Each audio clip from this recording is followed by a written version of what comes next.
yang ku tanam akan berbuah. Ku kan melihat kesetiaan-Mu menyempurnakan pekerjaanku.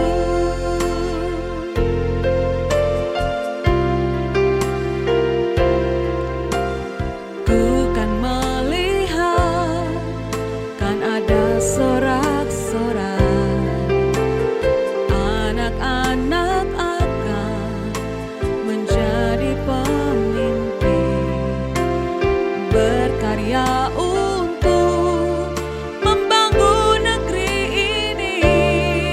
Semua untuk kemuliaan-Mu. Bersinarlah bagai bintang-bintang, menjadi alat dalam tangan Tuhan,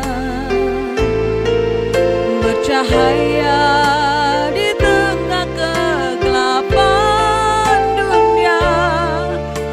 Generasi unggul, generasi kudus, generasi impian Tuhan.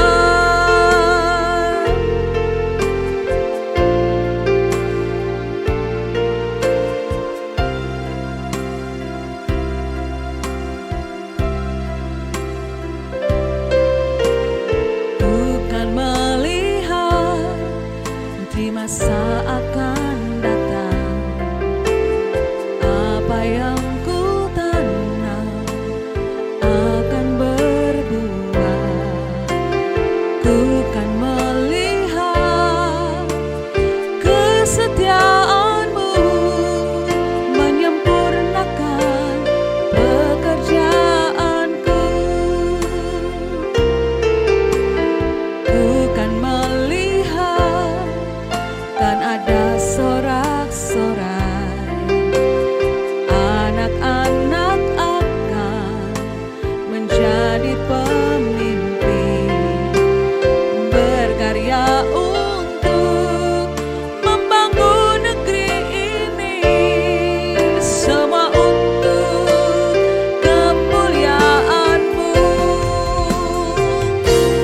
Bersinarlah bagai bintang-bintang,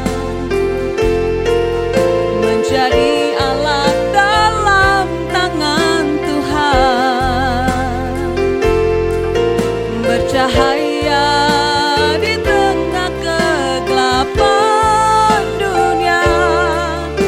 Generasi unggul, generasi kudus, generasi impian Tuhan.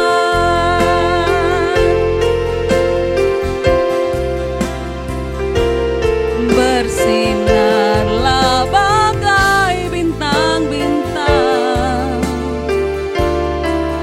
menjadi alat dalam tangan Tuhan, bercahaya di tengah kegelapan dunia. Generasi unggul, generasi kudus, generasi impian Tuhan.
kami hamba-Mu yang Kau persiapkan bagi generasi ini. Tuhan, ini kami pelayan-Mu, mengabdi untuk kerajaan-Mu. Bapa, urapilah kami. Bapa, sertailah kami. Berikan hati-Mu, berikan hikmat-Mu, perlengkapi kami, menyelesaikan tugas kami. Mendidik untuk menyelamatkan, membangun generasi kudus dalam kebenaran, dalam kesucian, berkenan di hadapan Bapa.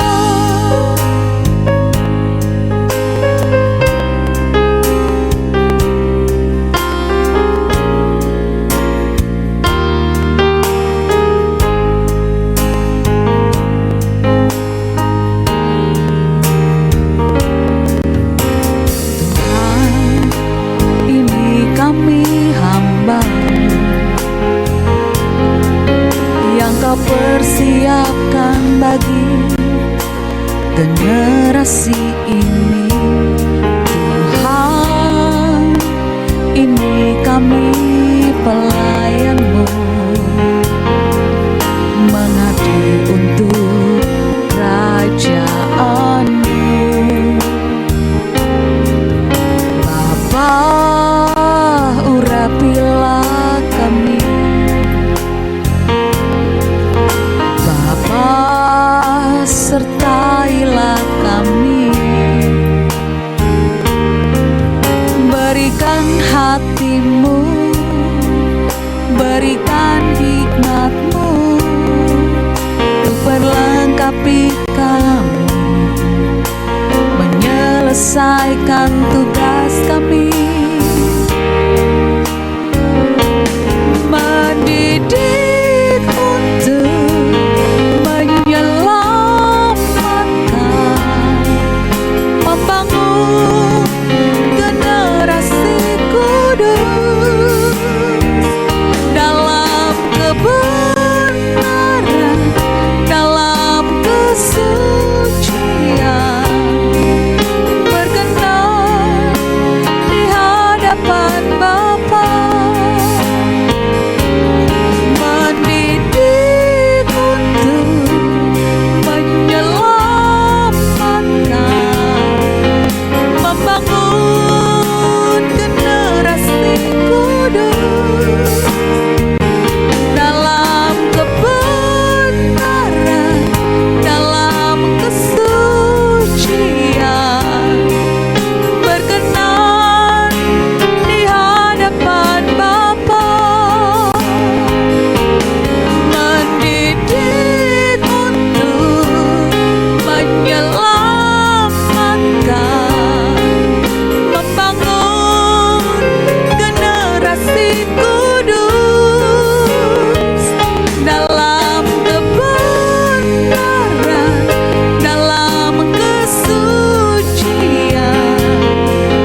kebaikan, hidupku bukti kasih-Mu, hidupku telah ditebus agar ku hidup bagi-Mu. Hidupku untuk memuliakan-Mu, hidupku untuk kenikmatan-Mu, hidupku untuk melayani-Mu seumur hidupku.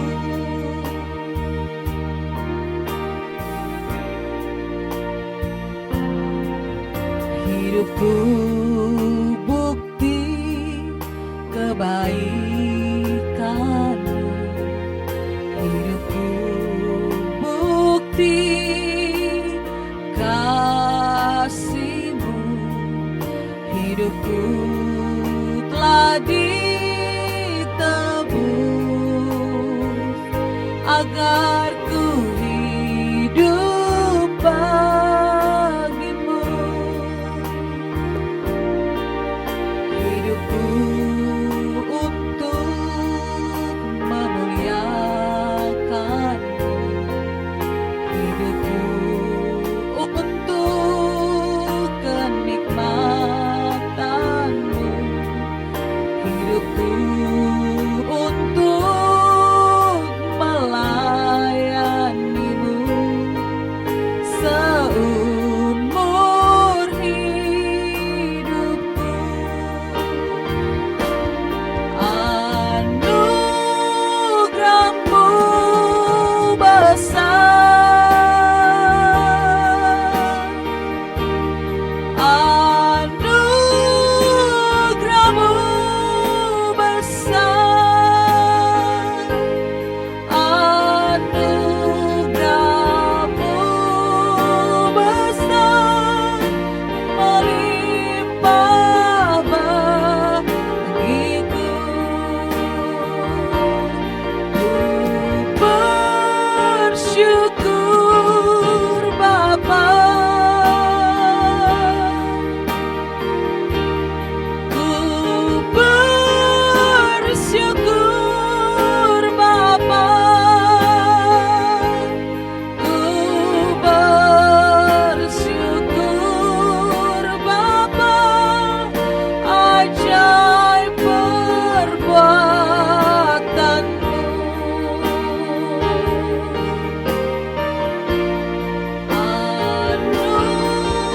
Anugerah-Mu besar, anugerah-Mu besar,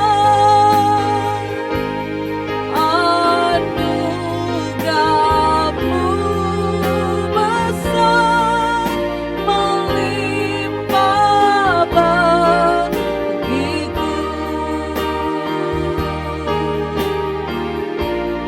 Ku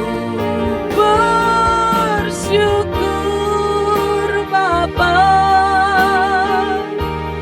ku bersyukur Bapa,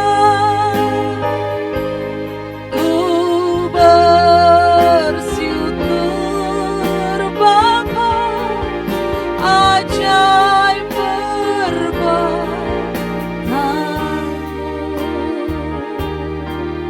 ajaib perbuatan-Mu, oh, ajaib perbuatan-Mu.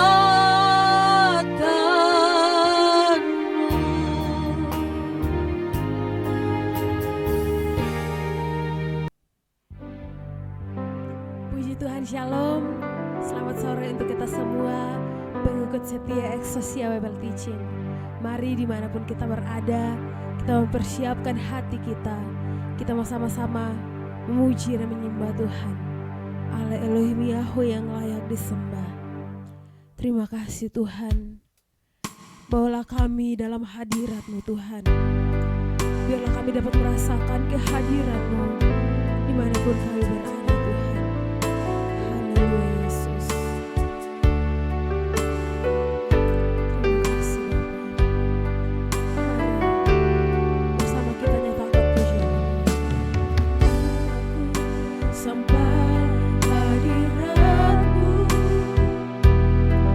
ruang maha suci di tempat yang tinggi. Angkatlah aku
Maha Kudus Bapa. Sebab itu Tuhan, kami rindu untuk mendengarkan isi hati-Mu Tuhan. Apa yang Engkau kehendaki sampaikan kepada kami pada sore hari ini Tuhan. Biarlah kami dapat melakukan dalam kehidupan kami. Kami dapat menjadi anak-anak kesukaan-Mu Tuhan. Terima kasih Tuhan. Terima kasih Roh Kudus. Ini kerinduan kami Tuhan, untuk mendengarkan isi hati-Mu Bapa. Haleluya Yesus. Ku rindu selalu mendengarkan-Mu Tuhan.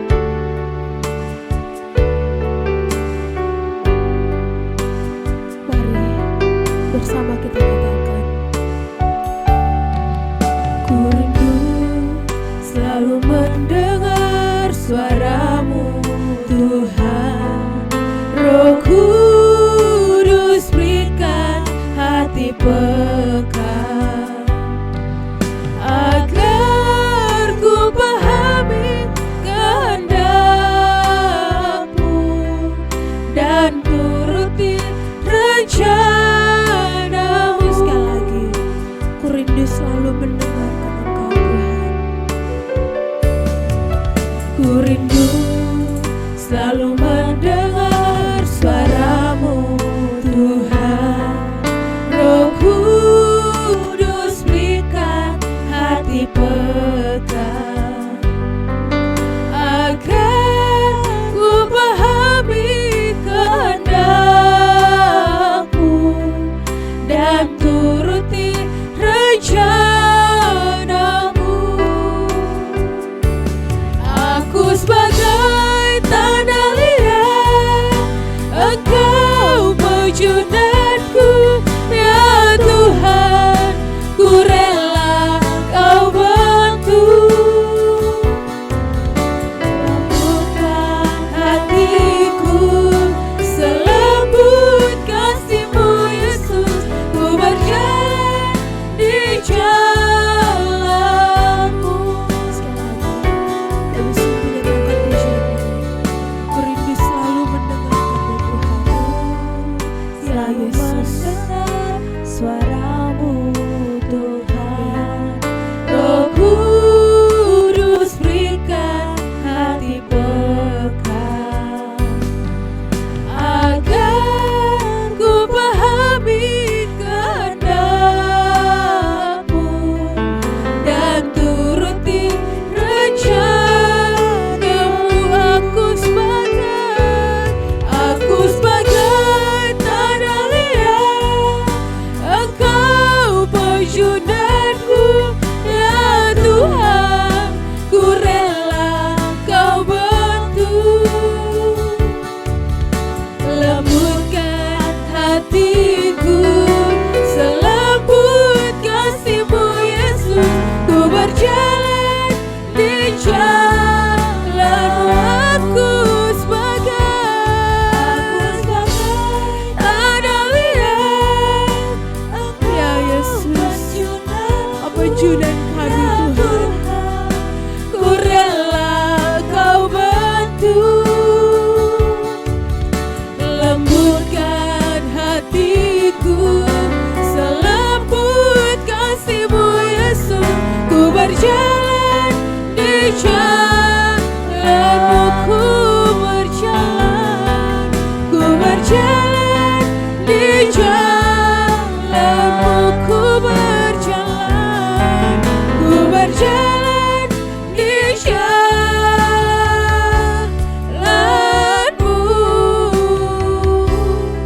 Waktu dan tempat sampai dengan kepada hamba-Nya.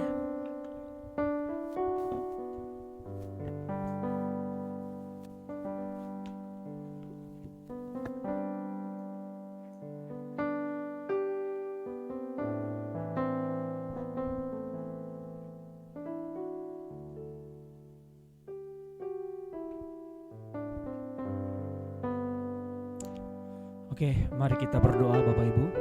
Kita berdoa. Segala puji, hormat, kemuliaan kami persembahkan ke hadapan hadirat-Mu ya Allah Bapa kami. Satu-satunya Allah yang benar, Allah pemilik sumber kehidupan kami. Allah yang telah menyelamatkan, membebaskan kami melalui Putra Tunggal kesayangan Tuhan Yesus Kristus. Bapa, tiba waktunya Engkau memperdengarkan isi hati membuka bagi kami semua. Kami sungguh membutuhkan firman-Mu, karena firman-Mu lah yang dapat menopang, membimbing, menuntun kami sampai di langit baru, bumi yang baru. Terima kasih Bapa. Roh Kudus, tolong hamba-Mu ini. Hadirlah bersama-sama dengan kami baik di tempat ini maupun di tempat kekasih-kekasih Tuhan yang mengikuti secara online di tempat masing-masing. Roh Kudus hadir urapi kami semua. Terima kasih Bapa. Di dalam nama Tuhan Yesus Kristus kami berdoa dan bersyukur kepada Allah Bapa kami dalam kerajaan sorga. Haleluya. Amin.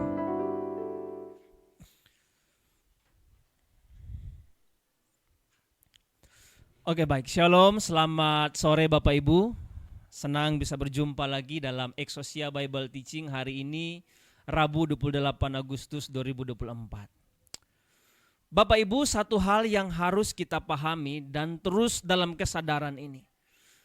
Bila perlu kita tidak boleh keluar, sedikit pun keluar dari kesadaran ini. Bahwa alam semesta ini ada pemiliknya. Kita tidak hidup sebagai gelandangan. Kita tidak hidup suka-suka. Kenapa? Karena alam semesta ini atau kehidupan kita itu ada pemiliknya, ada tuannya. Dan tuannya adalah Elohim Yahweh, Allah Israel, Allah yang disembah oleh Abraham, Allah yang disembah oleh Ishak, Yakub, Allah yang bertemu muka dengan Musa di Gunung Sinai. Allah yang mengirimkan, mengutus putra tunggal kesayangannya Tuhan Yesus Kristus untuk menebus kita dari lumpur dosa. Dialah Elohim Yahweh. Dialah yang memiliki alam semesta ini. Dia pula lah yang memiliki kehidupan kita. Maka hari ini ketika saya akan berbicara terkait dengan berurusan dengan Allah yang benar, kita harus mengerti apa yang menjadi kerinduan kehendak Allah. Supaya kita bisa berurusan secara pantas, proporsional. Kita tidak meleset, tidak menyimpang ke kiri atau ke kanan. Itulah yang terus kita hidupi, kita gumuli Bapak Ibu, sehingga kita terus ada dalam kesadaran ini. Kalau kita ada dalam kesadaran ini, tidak mungkin kita akan bertindak sembarangan, kita tidak mungkin akan berperilaku, berkata-kata sembarangan, berbicara, tidak mungkin. Karena kita tahu bahwa ada Allah yang maha hadir, yang terus mengontrol, mengawasi kehidupan kita. Bahkan sebelum kita keluarkan dalam bentuk ucapan, dia sudah tahu apa yang dalam pikiran kita. Maka kita tidak hanya sekedar menjaga seolah-olah menjadi orang yang berbeda antara pikiran, perkataan, dan perbuatannya. Tetapi kalau kita menghayati keberadaan Allah ini, kita tidak mungkin sembarangan. Bahkan dalam berpikir pun tidak mungkin kita sembarangan. Maka kita harus memahami bahwa Allah yang benar adalah Allah yang berurusan dengan kita untuk hal-hal yang berkaitan dengan kehidupan kekal kita. Di dunia ini banyak model-model Allah dalam tanda kutip yang ditawarkan, yang bisa sukses begitu cepat, yang bisa meraih prestasi dengan cara instan, atau bagaimana cara supaya cepat kaya. Itu adalah ilah-ilah zaman ini, yang pastinya tidak sesuai dengan Allah yang benar yang kita kenal di dalam Alkitab. Karena Allah yang benar yang kita kenal dalam Alkitab adalah Allah yang berurusan dengan kita, yang berkaitan dengan hal-hal kekekalan. Allah memikirkan bagaimana kehidupan kekal kita. Bukan hanya bagaimana kita keluar dari permasalahan ekonomi. Bukan hanya Allah yang tidak hanya memikirkan, bukan Allah yang memikirkan kita supaya martabatnya naik menjadi terhormat. Bukan seperti itu. Ya. Maka apapun keadaan ekonomi, harkat martabat kita hari ini, yang Tuhan yang Tuhan perkarakan dalam kehidupan kita adalah bagaimana kehidupan kekekalan kita. Itu yang Tuhan persoalkan. Makanya Tuhan tidak pernah jemu, tidak pernah berhenti untuk terus mengingatkan kita supaya kita berbalik dari fokus kita mungkin sebelumnya fokus duniawi, ya, yang kelihatannya rohani tetapi sebenarnya itu orientasinya dunia, supaya kita kembali kepada fokus bagaimana memikirkan kehidupan kekal. Orientasi berpikir kita adalah harus orientasi kekekalan.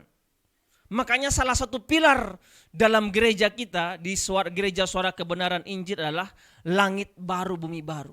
Bukan tanpa alasan pendiri gereja ini memberikan salah satu pilarnya adalah langit baru bumi baru. Karena memang orientasi atau goals dari semua perjalanan kehidupan kita adalah bagaimana kita bisa dipermuliakan bersama-sama dengan Kristus di langit baru dan bumi yang baru. Itulah yang menjadi goals, yang menjadi muara dari semua perjalanan kehidupan kita. Sungguh celaka kalau seandainya kita tidak mengerti, kita tidak memahami kemana arah tujuan kita.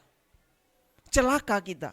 Ya, makanya tadi di pengantar saya mengatakan bahwa kita harus selalu berada dalam kesadaran bahwa alam semesta ini ada pemiliknya, ada tuannya. Dan Allah itu adalah Allah yang telah menyelamatkan. Artinya kehidupan kita pun milik Allah. Telah ditebus oleh Allah. Jadi sekalipun banyak model Allah dalam tanda kutip seperti yang dikatakan dalam 1 Korintus 8 ayat 6 atau 6 ayat 8 mengatakan memang ada banyak Allah yang demikian. Artinya ada Allah-Allah yang orang anggap Allah atau Allah dalam persepsi. Tetapi Allah yang benar adalah Allah yang berurusan atau Allah yang berperkara yang berkaitan dengan kehidupan kekekalan kita. Dan kehidupan kekekalan tersebut tidak tunggu nanti di ujung maut baru kita pikirkan. Karena kita sudah melihat bagaimana kedahsyatan kematian, kedahsyatan kengerian, keterpisahan dengan Allah di ujung maut baru kita mulai bertobat. Itu bukanlah pertobatan yang sungguh-sungguh. Persoalan kehidupan kekekalan kita sudah dimulai sejak kita dari bumi ini. Kita sudah mulai merancang. Tentu dalam tuntunan Roh Kudus. Dalam pimpinan Bapa di sorga, dalam tuntunan Roh Kudus kita merancang. Memetakan perjalanan kehidupan kita sampai di langit baru, bumi yang baru. Seperti yang disampaikan oleh Bapak Gembala kita, Bapak Pendeta Joni. Selalu disampaikan. Ya. Bahkan terakhir dalam seminar parenting di Tomohon. Beliau masih mengatakan saya serius memetakan kehidupan kekal, mempersiapkan sejak dari hari ini. Itu menjadi model, contoh teladan bagi kita. Bagaimana kita juga harus serius mempersiapkan kehidupan kekekalan kita. Karena Allah berurusan dengan kita, berkaitan dengan kehidupan kekal kita. Ya. Banyak agama atau kepercayaan di dunia ini dan banyak ilah Allah dewa yang ditawarkan. Tetapi Allah yang benar adalah Allah yang memperkarakan kekekalan dan menghendaki umatnya berfokus pada hal ini.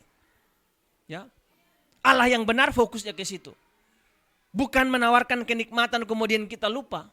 Ya, banyak model Allah yang seperti itu. Tapi Allahnya kita adalah Allah yang memperkarakan kehidupan kekal kita dan menghendaki kita fokus pada hal tersebut.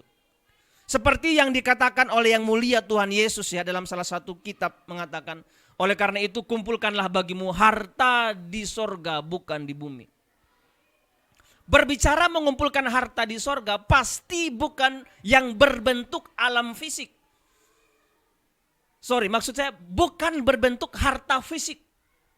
Ya, sekalipun sorga yang kita pahami adalah alam fisik di mana kita tetap bisa berinteraksi, berdinamika. Tetapi kita tidak bisa mengumpulkan harta di sorga dalam bentuk harta yang fisik. Contohnya misalnya, saya sebagai orang Sumba, kalau saya dikatakan kumpulkanlah bagimu Soni Malana harta di Sumba, mudah, bisa. Kenapa? Saya bisa bekerja di tempat manapun di dunia ini, kemudian hasilnya bisa dikirim. Kemudian di Sumba, di kampung saya, kemudian di sanalah menjadi gudang harta. Masalahnya adalah belum ada yang bisa sampai ke sorga manusia. Tidak ada pesawat kargo tol apapun, tol laut, tol udara, tol darat yang bisa sampai ke surga. Sehingga kalau Alkitab mengatakan kumpulkanlah bagimu harta di surga, pasti bukan harta fisik. Pasti bukan harta fisik. Hartanya pastilah harta rohani. Apa itu? Kehidupan kita yang pertama. Ya. Jadi kehidupan kita yang diserahkan untuk melayani pekerjaan Tuhan, itulah harta kita. Ya. Itulah hal yang bisa membawa kita sampai ke langit baru, bumi yang baru. Jadi kalau kita berurusan dengan Allah Bapa yang kita sebut dengan Yahweh, yang telah mengutus putranya Tuhan Yesus datang ke dunia, tetapi kita tidak memiliki orientasi berpikir mengenai kekekalan, maka kita tidak akan pernah bisa seiring dengan Allah.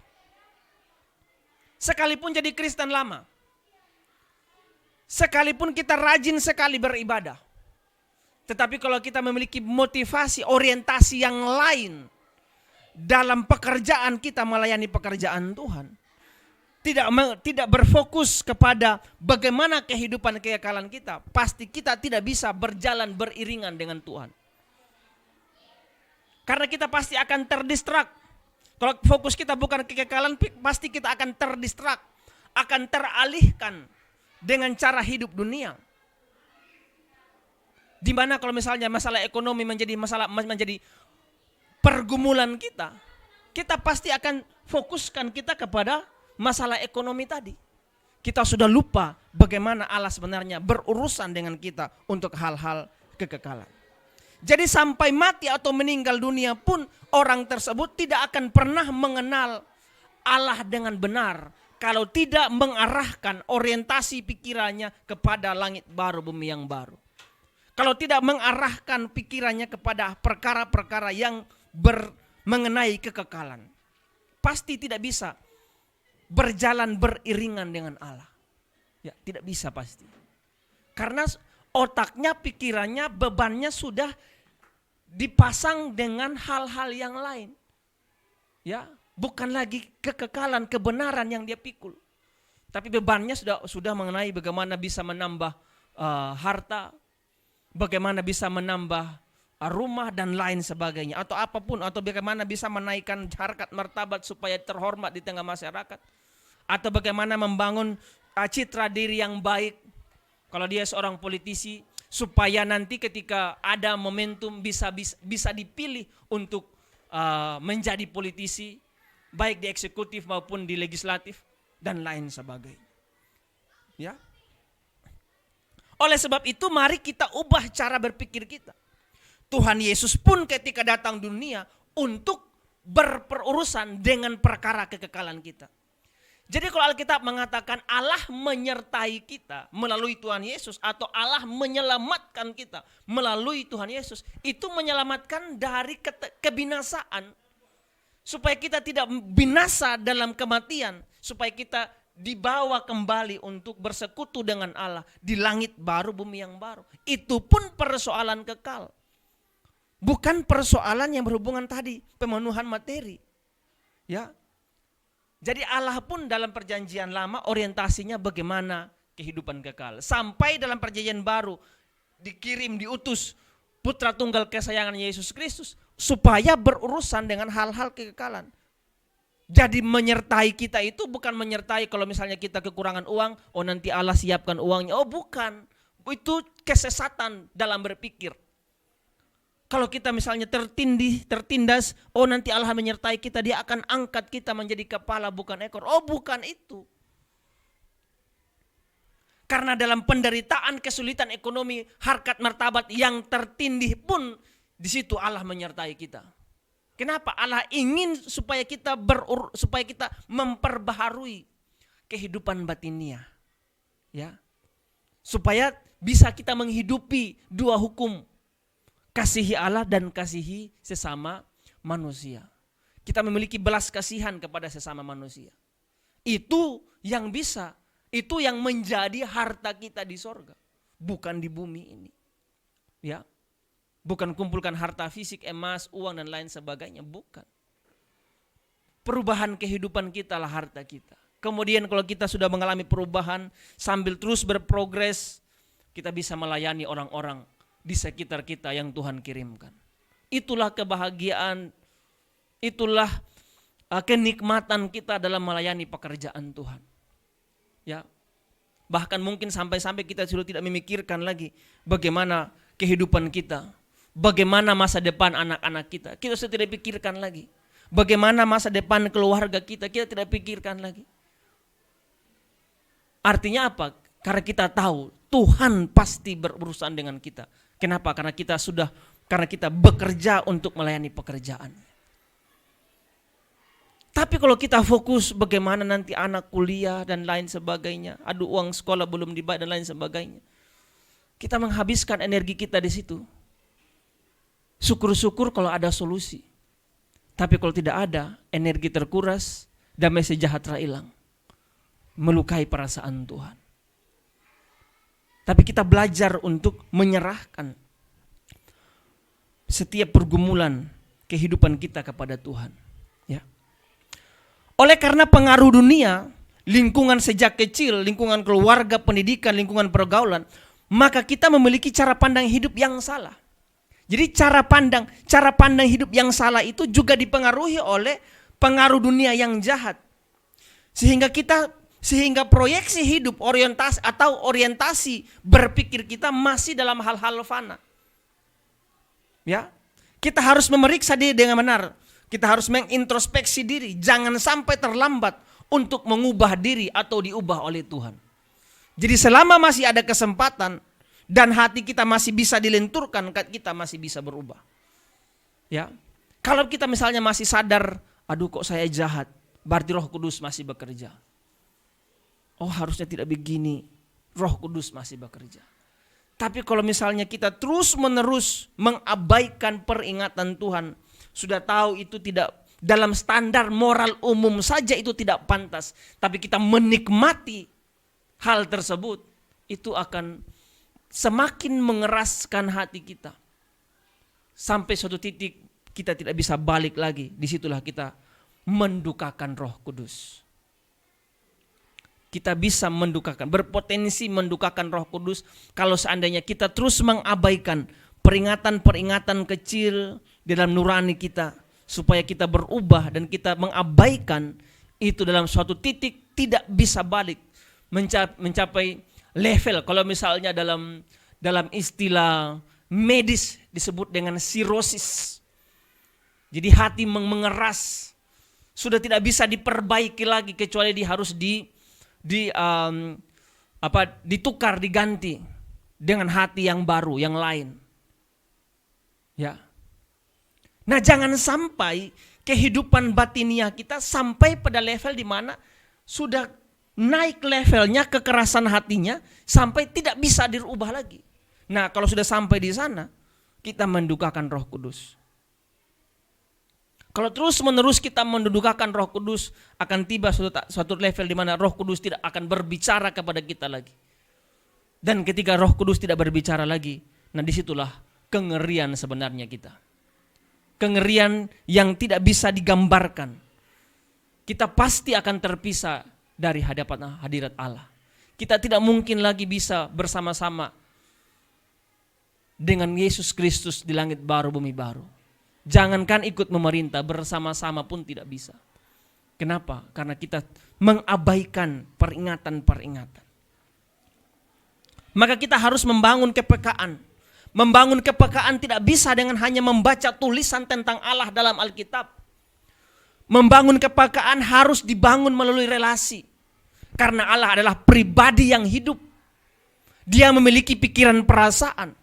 Maka kita pun harus membangun relasi kita dengan Allah tidak hanya secara membaca dari Alkitab, tetapi melalui relasi dalam doa. Kita mengerti, menyerap pikiran perasaan Allah. Itulah yang harus kita lakukan Bapak Ibu. Untuk bisa mengimbangi Allah yang mau kita hidup kekal. Yang mau supaya kita tidak binasa.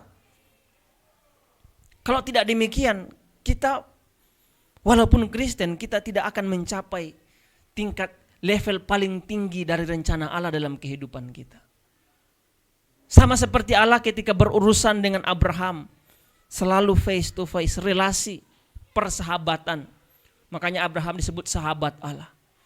Saya tidak akan bisa disebut sebagai sahabat Barack Obama misalnya, hanya sekedar membaca tulisan biografi tentang Barack Obama. Atau mungkin Obama terlalu jauh. Gubernur misalnya, yang sudah ini, Pak Victor, Gubernur NTT. Saya tidak bisa menjadi sahabat Pak Victor kalau saya hanya membaca biografi tentang Pak Victor di tulisan. Bagaimana supaya bisa menjadi sahabat? Harus membangun relasi. Demikian pun Allah, karena Allah sekalipun tidak kelihatan, tetapi pribadi Allah itu hidup. Maka tidak bisa kita bisa menjadi sahabat Allah hanya dengan membaca tulisan tentang Allah dalam Alkitab. Kita harus menyediakan waktu khusus untuk berinteraksi, mengerti pikiran perasaan Bapa. Itu baru menyelenggarakan kehidupan yang benar. Sama seperti Abraham, Daniel, Yusuf, Musa. Ya, mereka tidak membaca tulisan tentang Allah, tetapi mereka membangun relasi dengan Allah. Itulah yang benar sebenarnya. Ya. Jangan sampai hati kita sudah seperti tanah kering yang tidak bisa lagi ditumbuhi tanaman. Kenapa? Karena sudah keras. Ya, sudah keras hatinya. Maka jangan main-main dengan peringatan ini. Kita harus serius untuk memperkarakan. Ya.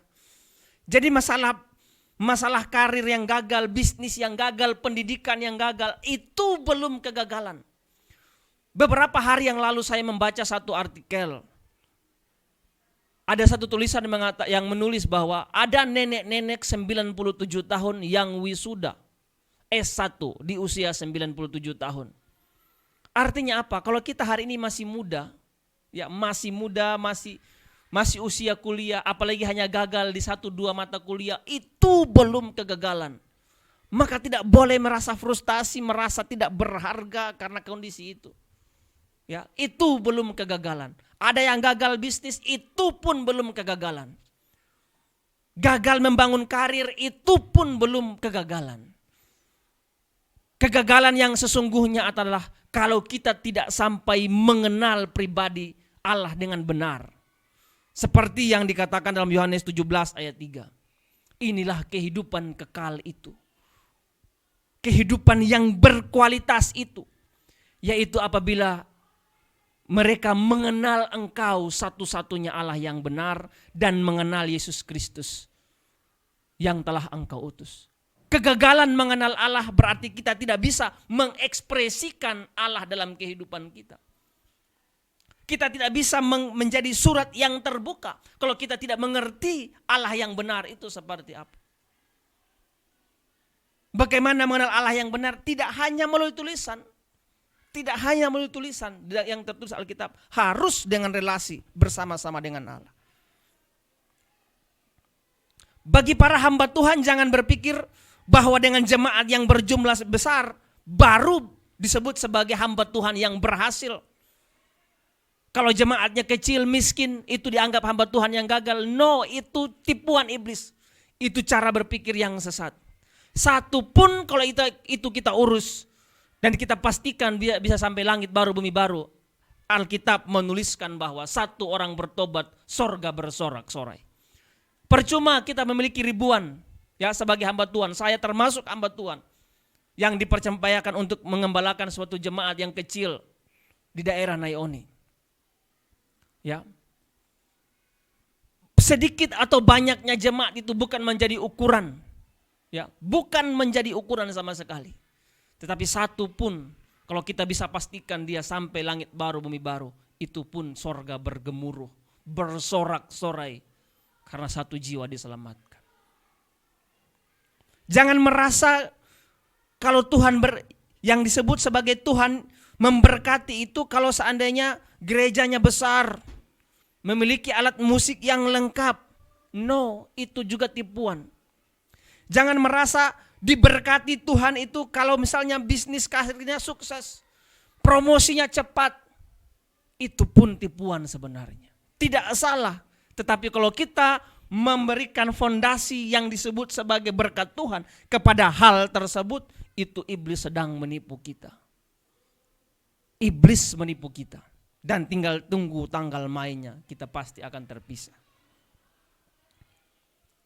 Banyak orang Kristen yang merasa diberkati oleh Tuhan, padahal sebenarnya tidak. Kenapa? Karena memberikan landasan pengertian diberkati Tuhan kepada hal-hal yang tadi yang saya sebutkan. Bisnis yang sukses, karir yang cepat menanjak, pendidikan yang sukses. Ya. Padahal sebenarnya itu bukanlah satu ukuran untuk diberkati Tuhan. Bagaimana orang yang memang tidak memiliki karir? Apakah karena dia tidak diberkati? Belum tentu. Ya. Maka dalam perspektif kekristenan, diberkati Tuhan itu kalau sampai kita bisa mengerti, terbuka mata pikiran rohani, mata batin kita terbuka. Oh, ini dia Allah yang benar. Saya harus hidup seperti itu. Karena Alkitab menuliskan bahwa aku bersyukur kepadamu ya Allah, karena engkau menutup bagi orang yang besar, tapi bagi kecil ini engkau bukakan. Ya, makanya jangan sampai pengertian kita tertutup. Kita tidak lagi bisa mengerti Allah yang multidimensional, kita batasi dalam ruang-ruang doktrin. Kemudian kita memperdebatkan doktrin-doktrin tersebut. Kemudian kita saling menyakiti satu dengan yang lain. Apakah itu yang Allah kehendaki?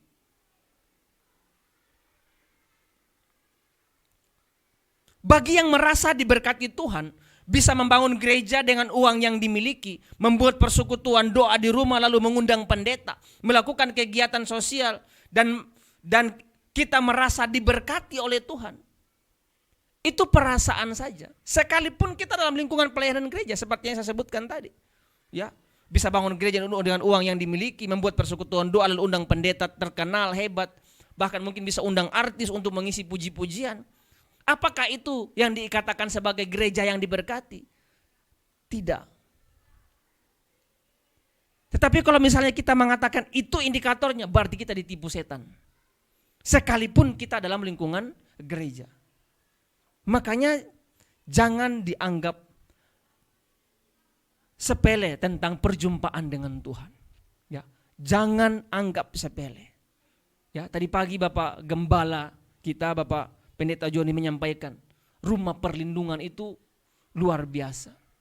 Ya. Tuhanlah sumber perlindungan kita.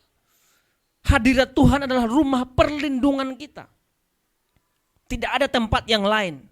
Orang yang belum mengalami bagaimana kenikmatan dalam hadirat Tuhan, mungkin akan menganggap apa yang saya katakan ini itu sesuatu yang tidak masuk akal. Atau omong kosong.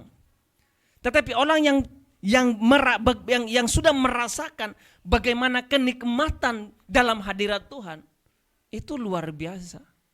Ya, bahkan kadang-kadang tidak mau beranjak. Ya, kemarin Bapak Eras mengatakan, kalau sudah dalam hadirat Tuhan rasa-rasanya tidak mau beranjak, mau lebih lagi. Tetapi saya harus menyadari ada tanggung jawab yang harus dikerjakan. Nah, orang yang sudah membangun keintiman dengan Tuhan, berkasih kasihan dengan Tuhan, sampai ke level seperti itu. Sama seperti orang yang lagi pacaran, lagi kasmaran, bertemu tatap muka tidak puas, sudah pulang telepon lagi. Seperti itu. Rasa-rasanya tidak bisa untuk terpisah. Kenapa? Karena kita sudah terlanjur mengasihi. Nah, dengan Tuhan pun demikian. Karena dia pribadi yang hidup, kita bisa membangun relasi yang seperti itu. Maka celakalah kita kalau kita tidak mengerti. Tetapi bersyukur kita bisa mengerti. Tetapi tidak cukup mengerti. Mari kita bersama-sama berlomba-lomba untuk memburu Tuhan. Makanya Bapak Eras menyampaikan dalam salah satu khotbah, menjadi pemburu Tuhan. menjadi pemburu Tuhan bukan karena Tuhan bisa lari-lari, hilang-hilang, sembunyi-sembunyi, bukan. Ya, bukan karena itu Tuhan maha hadir, dia hadir dimanapun. Tetapi pikiran kita, perasaan kita telah dikotori oleh berbagai macam pikiran-pikiran najis, kotor yang tidak berkenan. Makanya yang disebut dengan memburu Tuhan itu, kita lepaskan semua pikiran-pikiran ini. Supaya hanya pikiran Tuhan yang diisi. Dan itu bukan pekerjaan yang mudah. Tidak mudah untuk bisa melepaskan semua keterikatan ini. Supaya hanya diisi dengan perasaan Tuhan. Tidak mudah. Ya. Tidak mudah. Apapun yang kita peroleh di dunia, seagung apapun, semulia apapun, sehebat apapun, tidak ada artinya dibandingkan kekekalan. Kalaupun mau dibandingkan, misalnya kalaupun bisa dibandingkan, itu sama dengan 0 dan tak terhingga. Dalam matematika itu ada 0 dan tak berhingga. Jadi kemuliaan, keagungan, kemakmuran kita di dunia ini itu 0. Sedangkan kekekalan yang Tuhan berikan itu tak terhingga nilainya. Makanya Paulus bisa berkata, yang dulu dia anggap itu sesuatu merupakan prestis bagi dia, tetapi ketika mengenal Kristus semuanya itu dianggap sampah, skubalon, tai, kotoran hewan. Makanya tidak ada artinya. Makanya saya bilang, kalaupun kita harus terpaksa membandingkan, perbandingannya kemuliaan yang di dunia, kemakmuran di dunia, harkat martabat tinggi di dunia itu 0. Sedangkan kekekalan yang Tuhan persiapkan bagi kita itu tak terhingga nilainya. Tak ternilai, tak terdefinisi. Jadi Allah hanya mau berurusan dengan orang-orang yang berorientasi kepada kekekalan. Ya. Apalagi Roh Kudus kan lemah lembut. Tidak mungkin, tidak memaksa orang. Kalau memang kamu memilih untuk memiliki cara hidup dunia, silahkan. Tapi kamu harus tahu konsekuensinya. Ya.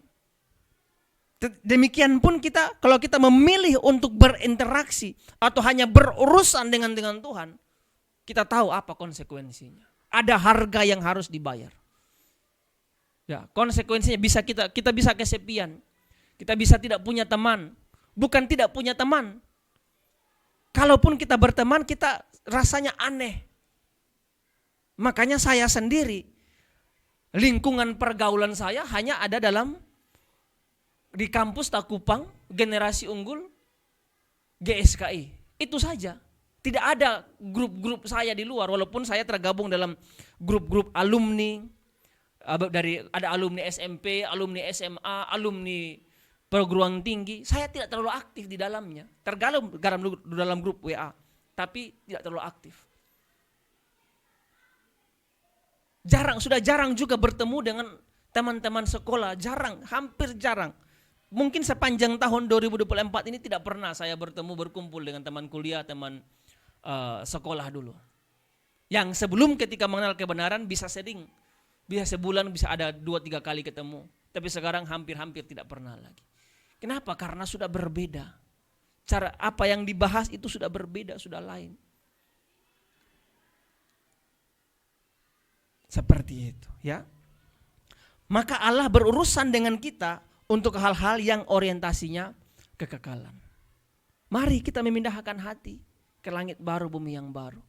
Walaupun masih di bumi, tapi hati kita di langit baru, bumi baru. Itulah sebabnya firman mengatakan, di mana hatimu berada, di situ juga harta. Di mana hartamu berada, di situ hatimu berada.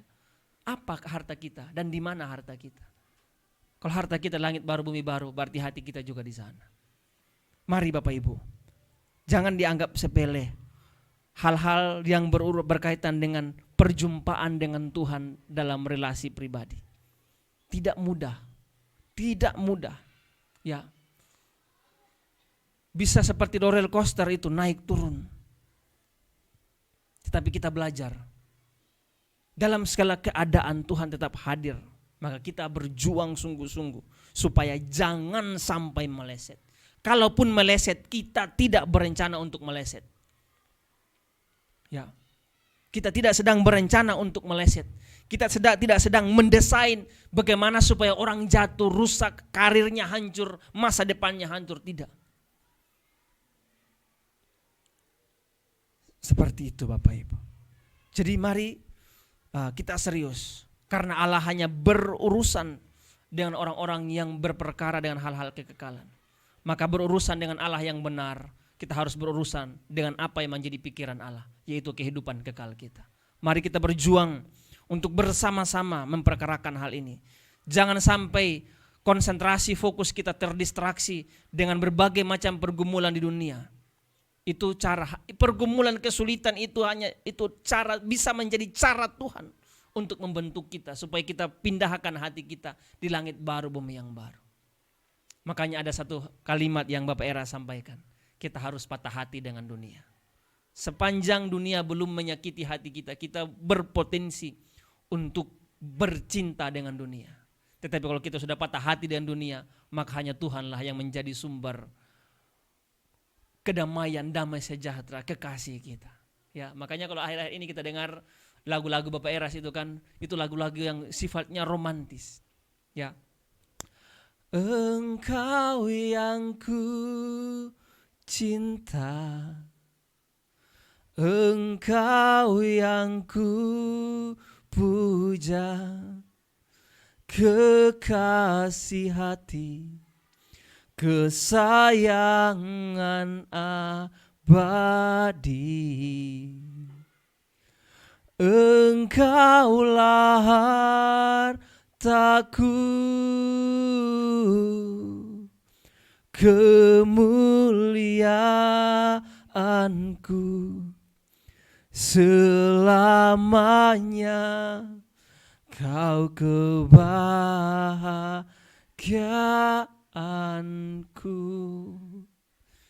Mari kita patah hati dengan dunia supaya hanya Tuhanlah menjadi kekasih kita. Amin untuk kebenaran firman Tuhan. Mari kita berdoa. Bapak, terima kasih untuk kesempatan sore hari ini kami boleh mendengar isi hati. Hamba telah selesai berbicara. Ampuni jikalau hamba mencuri kemuliaan Tuhan. Ada perkataan, perasaan yang tidak berkenan yang menyakiti Tuhan. Ampuni hamba-Mu. Terima kasih Bapak. Berkati kami semua. Meteraikan kebenaran ini dalam hati kami. Supaya kami terus mengarahkan hati kami di langit baru bumi yang baru. Untuk mengarahkan pikiran kami, perasaan kami untuk hal-hal yang bersifat kekekalan, bukan dunia fana ini. Terima kasih Bapak, kami akan berpisah, tetapi sebelum itu kiranya Tuhan memberkati kami. Mari kekasih-kekasih Tuhan, kami angkat tangan dan terimalah berkat Tuhan. Terimalah olehmu segala berkat dari Elohim Yahweh Bapa kita. Cinta kasih dari yang mulia Tuhan Yesus kita, Juru Selamat kita. Dalam persekutuan dengan Roh Kudus, kiranya menyertai kita semua sampai Maranatha. Tuhan datang kembali menjemput kita orang-orang salehnya untuk pulang ke langit baru bumi yang baru. Memerintah bersama dengan Kristus dalam kerajaan Bapanya selama-lamanya. Di dalam nama Tuhan Yesus Kristus. Haleluya. Amin. Shalom Bapak Ibu. Sampai berjumpa di Exousia Bible Teaching minggu depan. Tuhan Yesus memberkati.